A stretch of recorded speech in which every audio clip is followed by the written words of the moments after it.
Our guests on In Depth this afternoon are joining us, and they are from Washington, Ginger Chapman, lawyer and political analyst, and from Cairo by Dr. Mohamed Osman, international relations specialist. Welcome to you both. Ginger Chapman, I'll start with you. So despite no deal in Miami, the US and Ukrainian sides described the discussions as substantive and constructive. Were we ever expected to see a full agreement from these talks?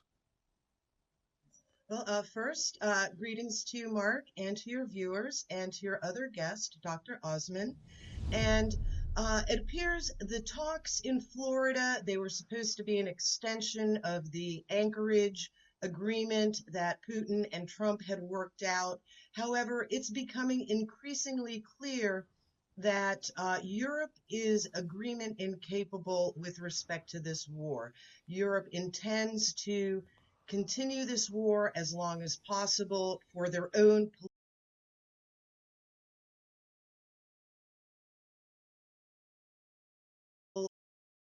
wants to essentially have the war over with. Trump wants to move on, and this 28-point peace plan, then it was whittled down to 19 points. This is a plan that's unworkable for both sides. There are poison pills that each side will not agree to.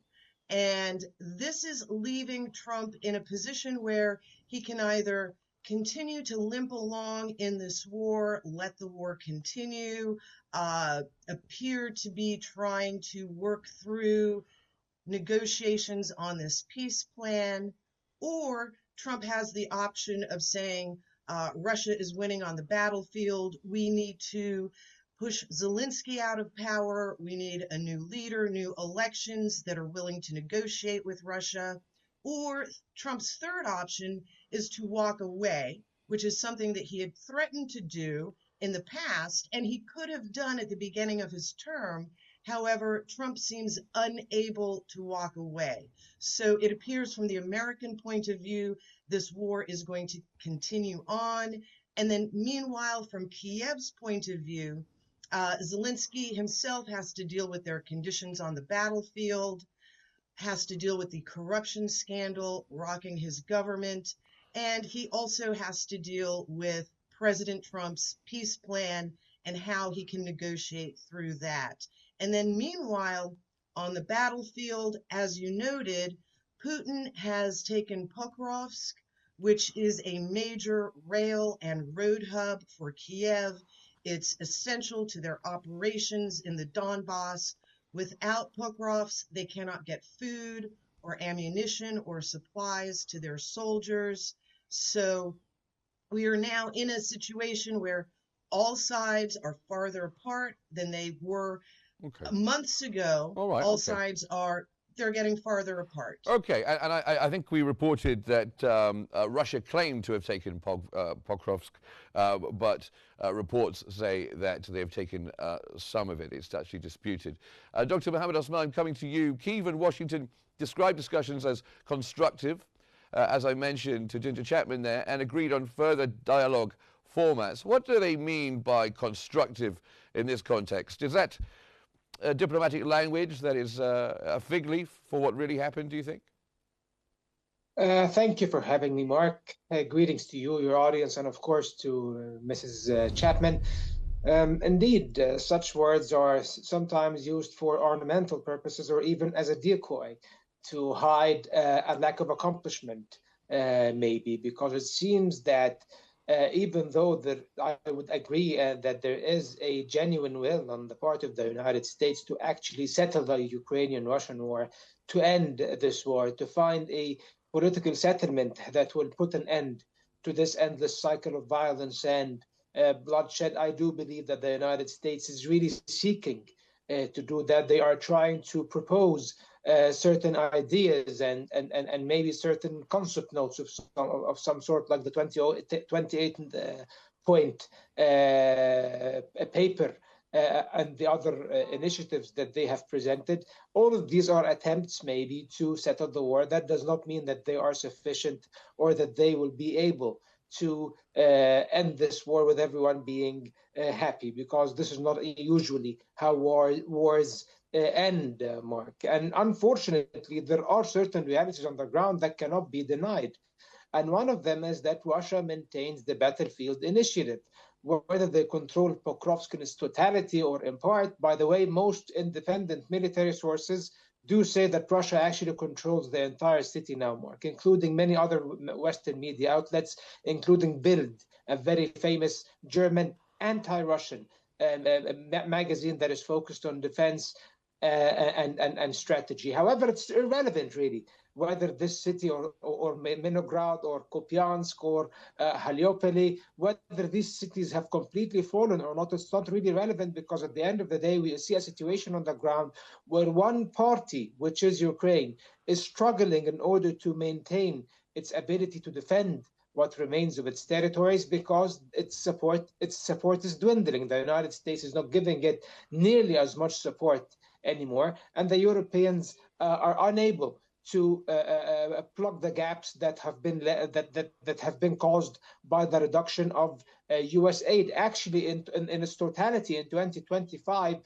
46% of Western aid there was a decrease that was about 20 that amounts to about around 46% in the amount of military and economic aid to Ukraine in 2025. So Europe talks the talk, yet it never walks the walk. I would agree with Ms. Chapman that the Europeans really want this war to go on, and they want to continue this war by proxy, believing that they can punish Putin and punish Russia and destroy them and defeat them and lead to the destruction of Russia. Of course, this is daydreaming. This is never going to happen. On the other hand, what's actually going on the ground is that Ukraine is being destroyed. And actually, if this war goes on for another year under these circumstances and with dwindling support, the dwindling amounts of support Ukraine is getting, Ukraine will be the one that will actually be destroyed and defeated. So I think that the Americans are trying to work out a deal here. The 28-point plan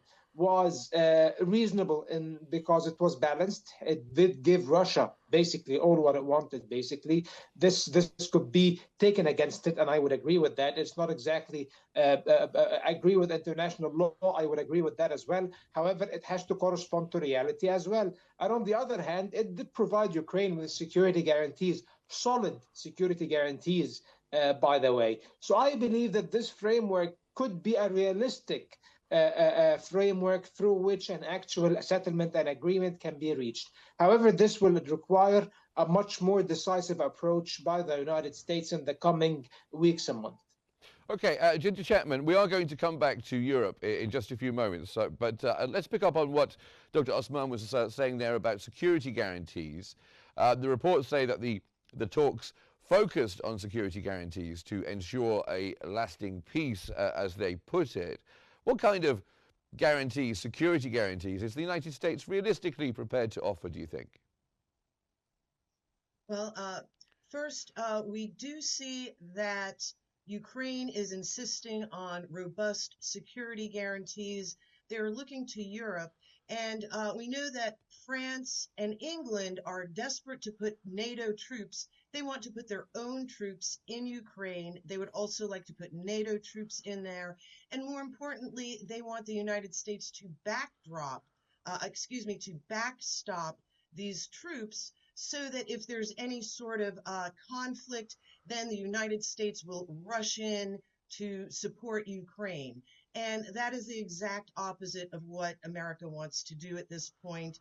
We know that Donald Trump initially wanted to pull troops out of Poland, out of Germany, out of Romania, and now instead we're putting more troops back into Poland, back into Romania. And this is the opposite of what Trump wants to do, because, and this goes to something Mark Rutte, head of NATO, said a couple days ago. He said that the war, he wants to expand the war to include China, Iran, and North Korea because they are supporting Russia. Expanding the war is not something within NATO or European capability, especially right now because Trump is making overtures towards Russia because Trump believes that Russia will help America contain China and perhaps win in our trade wars with China. So it appears that all parties other than Russia have a bit of not quite facing reality and looking at the larger geopolitical alignments that could, in the eyes of Europe, continue the war.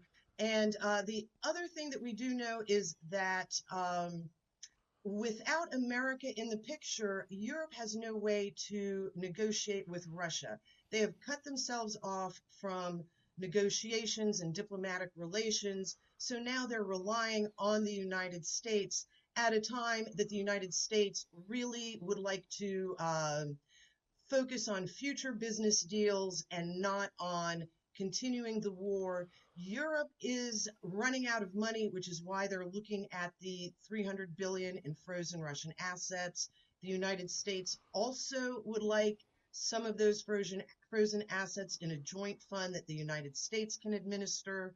So there are a lot of other dynamics at play, but essentially America is in no position to offer the type of security guarantees that Ukraine desires. We know for most of the war, Ukraine and Europe were hoping that the United States would send in forces to fight Russia on the side of the Ukrainians. That never happened. That was unrealistic. So now we just do have to limp along and see, essentially, America is in no position to offer the security guarantees. Okay, well, let's come to Europe then, since it keeps coming back to Europe. Dr. Osman, you were saying there that European leaders seek the destruction of Russia and are using Ukraine as a proxy war. That's paranoid Putin rhetoric from the Kremlin, isn't it? Well, I don't know whether you take me for being a Kremlin mouthpiece, but I don't think I am. But I do believe that this is how the Europeans think. And it's not because they are these conniving Russia haters. It's not because of that. It's because they do believe that Russia is a threat to Europe. And Russia is indeed a threat to Europe. They fear Russian influence. They fear growing Russian power. And they fear Russia's expansionist ambitions. And this is true. There are many, many Russian minorities in several European countries in Eastern Europe, in the Baltic states, and in Eastern Europe, in the Caucasus, and even in Central Asia. So there is room for Russian expansions, and there is room for genuine concern. However, at the same time, that this has pushed the Europeans into this cycle of thinking that the only way to deal with this is by inflicting a strategic defeat on Russia. Fine, you tried to do that. You couldn't. You just couldn't. They threw everything on Russia. They gave Ukraine everything, I don't know, save non-conventional nuclear weapons. I guess that was the only thing that was left to be given to Ukraine, or even a direct intervention by the Western countries. These are the only two things that the Europeans and the Americans haven't done so far. And they have imposed about nearly 20 rounds of crippling sanctions. No other country in the world has been subject to these amounts of sanctions. And yet Russia survived, and the Russian economy grows, and this is a fact attested to by the World Bank. And European economies are not doing that well, actually. But some of them now are bordering on the precipice of a recession in Germany, to be more precise. So there is an actual problem with how Europe is dealing with this.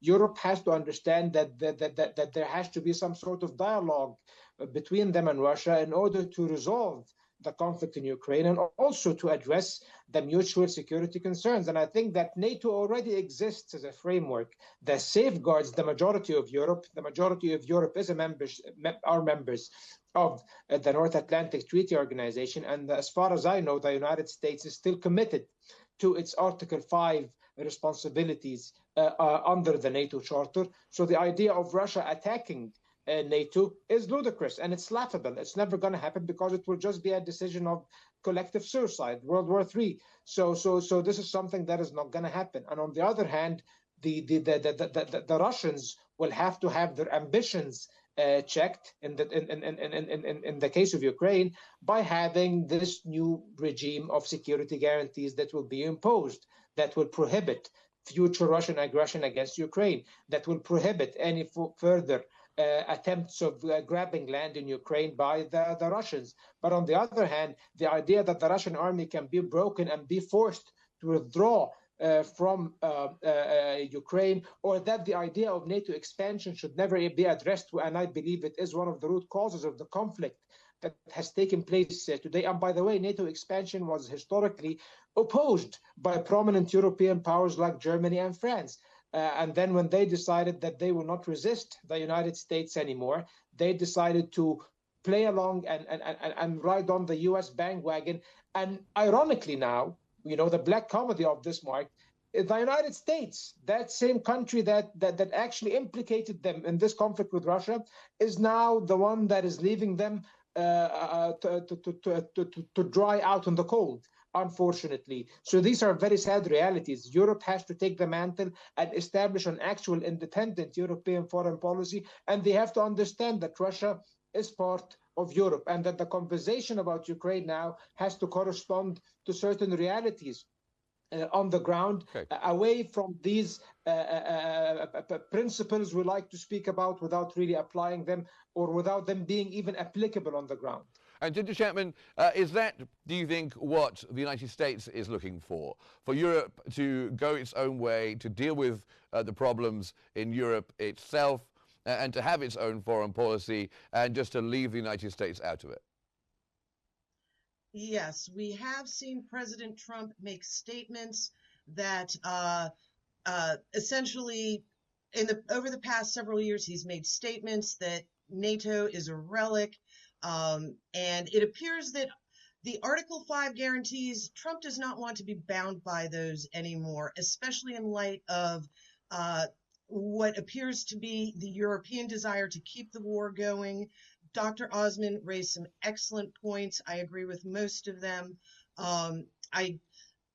It does not appear that Russia wants to move beyond or west of the Dnieper River. We know that Russia wants to secure the Donbass, but they do not want to rule over Ukrainians west of the Dnieper. They know that the Ukrainians do not like them. They have no interest in recreating the Soviet Empire, ruling Poland. This was very expensive. So it does not appear that Russia or Putin wants to recreate the Soviet Empire or take all of Ukraine. And it does appear that President Trump believes that America has become overextended through NATO. In fact, they say that many countries in Europe may not be able to meet their NATO obligations financially in the upcoming years. And we do see that Trump wants to pivot from Ukraine and start looking at other geopolitical relations. We know that Trump is very actively pivoting towards South America and wants to be more active in our own American hemisphere. At the same time, Trump is trying to determine how best to deal with China and our trade imbalance. And essentially, it appears that Trump wants to continue to negotiate some type of resolution to this, and then have America extricate ourselves. And essentially, Trump appears willing to walk away and very reluctant to abide by security guarantees to Ukraine, Article 5, NATO guarantees. We know that Putin does not want to fight NATO. Putin has been very careful to not trigger a conflict with NATO directly. So this appears to be an indication how the war will wind down. The biggest fear is that it will end with a nuclear confrontation.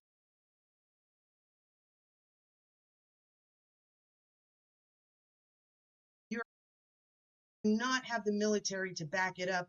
Indeed, America saw our own Abrams tanks blown up on the battlefield. We saw our own F-16 fighter jets shot down by Russian air defense. So it appears that Trump wants to extricate from Ukraine. And indeed, we even saw that Trump has been offering Article 5 type guarantees to Qatar because of the situation in the Middle East. So the geopolitical situation is very complicated. And Trump would like America to extricate ourselves, especially in light of the worsening European economic conditions which Dr. Osman did allude to. These are very serious, and this is something that Europe is going to have to deal with, their own economic situation rather than the expansion of NATO. And Dr. Osman, Ukrainian officials have said repeatedly that they refuse any land for peace arrangements. Is that just completely out of the question now? I don't believe that the Ukrainian officials can say whatever they want, but behind closed doors, they have conceded that the lands that even publicly some Ukrainian officials have said that the lands that have been taken away at this point cannot be taken back in the foreseeable future. So no one is really discussing a Russian withdrawal from any of these lands. The problem is that with the exaggerated Russian demands, the problem is that Russia is demanding that Ukraine give away more of its land voluntarily, withdraw from the rest of the Donetsk Oblast, which is about 15% of Donetsk, that is, of course, still under the Ukrainian control, that they should withdraw from that in return as one of the preconditions of a peace agreement. And of course, this is something that Ukraine reasonably refuses, and I would understand why would they give away land